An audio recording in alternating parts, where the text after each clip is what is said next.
नाज़रीन ग्रामी, इस वीडियो में हम आपको यज़ीद बिन मुआविया की इबरतनाक मौत के बारे में तारीख़ी हक़ाइक़ से आगाह करेंगे।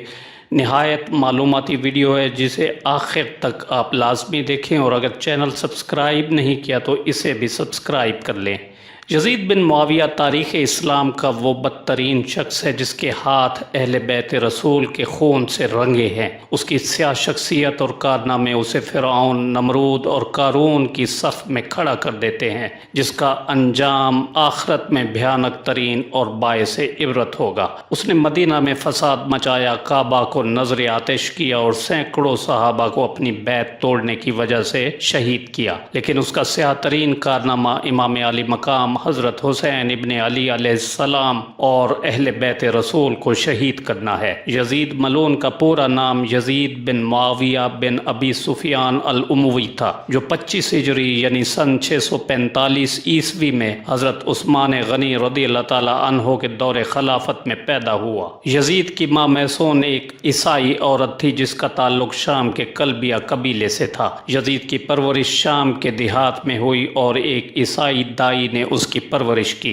इसलिए उसे नसरानी तरीका से परवरिश किया गया। जब सन 40 हिजरी में हज़रत मुआविया बिन अबी सुफियान ने अमीरुल मोमिनीन हज़रत अली अलैहिस्सलाम से बगावत करके शाम में बनु उमय्या हुकूमत की बुनियाद रखी, तो उस वक्त यज़ीद नौजवान था। हज़रत इमाम हसन रज़ियल्लाहु ताला अन्हु से सुलह के बाद जब पूरी इस्लामी सल्तनत हज़रत मुआविया इब्न अबी सुफियान रज़ियल्लाहु अन्हु के हाथों आई, तो उन्होंने शाम, इराक, मिस्र और हिजाज में अपने हिमायतियों के जरिए खुतबों में यज़ीद का नाम लेने का हुक्म दिया। नीज तलवार के जोर और दिनारों की थैलियों के जरिए गवर्नरों और सिपा सालारों को भी यज़ीद का हिमायती बनाया गया। इमाम हसन अलैहिस्सलाम के साथ की जाने वाली शराइत को भी तोड़ दिया गया। सन 60 हिजरी में नबी अकरम सल्लल्लाहु अलैहि वसल्लम की पेशिन गोई के मुताबिक यज़ीद तख्त नशीन होता है और तारीख़ इस्लाम का एक स्याह बाब खुल जाता है। कुछ असहाब रसूल यज़ीद की बैत से सरीह तौर पर इनकार कर देते हैं, जिनमें उस वक्त के सबसे अफजल शख्स और नवासा रसूल हज़रत हुसैन इब्न अली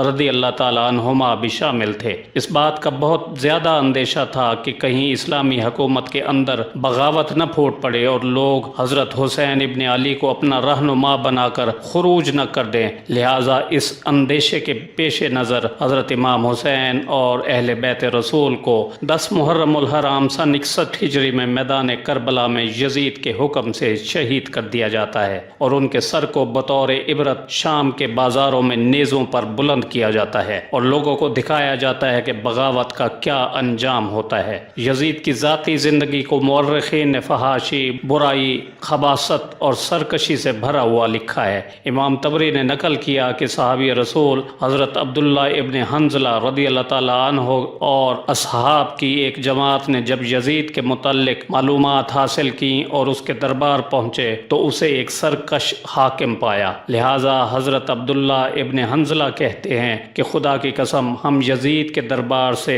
इस हाल में बाहर निकले कि हमें आसमान से पत्थर बरसने का खौफ था। वो एक बेदीन, शराब खोर, मौसीकी का चाहने वाला, कुत्तों और बंदरों से खेलने वाला और जिना करने वाला शख्स था। अलामा मसूदी लिखते हैं कि यज़ीद की ज़िंदगी फ़िरऔन की मिसल थी। शहादत हुसैन के बाद भी यज़ीद मलून ने लोगों पर बेदर्दी से जुल्म और सितम किए। जब मदीना वालों ने उसकी बैत तोड़ दी तो उसने शामी लश्कर को मदीना भेजा और मदीना को 3 दिनों के लिए सिपाहियों पर हलाल कर दिया। इन 3 दिनों में सिपाहियों ने मदीना वालों पर मुसलसल जुल्म किए, सहाबा कराम को कत्ल किया, लोगों के मालो असबाब लूटे, औरतों के साथ जिना किया और मस्जिद नबवी में अपने घोड़े बांधे, जिसकी वजह से मस्जिद नबवी में 3 दिन नमाज अदा न की जा सकी। 63 हिजरी के आखिर में जब हज़रत अब्दुल्ला इब्न ज़ुबैर रज़ियल्लाहु ताला अन्हु ने मक्का में अपनी अमारत यानी हुकूमत कायम कर ली तो यज़ीद के हुक्म से शामी फ़ौज ने मक्का पर चढ़ाई कर दी और हरम में मजनीक के ज़रिए पत्थर फेंके,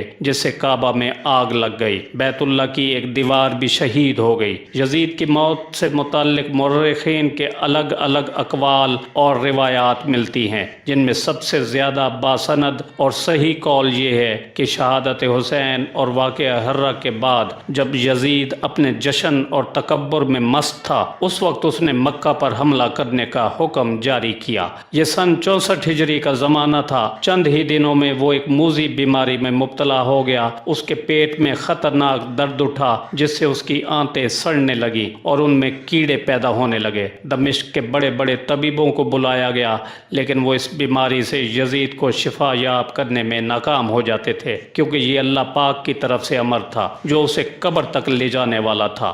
آنتوں کے سڑنے کے بعد وہ بستر پر مچھلی کی طرح تڑپنے لگتا اور اپنے بستر پر پاؤں مارتا تھا۔ وہ رات بھر درد کے مارے چیختا اور اپنی تکلیف کی شدت سے جب چیخے مارتا تو خنزیر کی طرح آواز نکلتی۔ اگر پانی پیتا تو حلق میں جا کر گولی چلنے جیسی تکلیف محسوس کرتا، اور اگر نہ پیتا تو سینے میں آگ لگ جانے والی جلن محسوس کرتا۔ التاریخ الکامل کے مطابق 15 ربیع الاول 64 ہجری کے دن اسی حالت میں تڑپتے ہوئے وہ واصل جہنم ہوا۔ جب اس کے درباری اس کے قریب گئے تو یزید کی لاش سے بھیانک بدبو آنے لگی جس سے لوگ دور بھاگنے لگے۔ ایک روایت کے مطابق اسے مقام حورین میں دفن کیا گیا، اور جب بنو عباس کی حکومت آئی تو انہوں نے یزید اور اموی حاکموں کی قبر کو پھر سے کھود کر جب اس کی لاش باہر نکالی تو وہ بدترین حالت میں تھی۔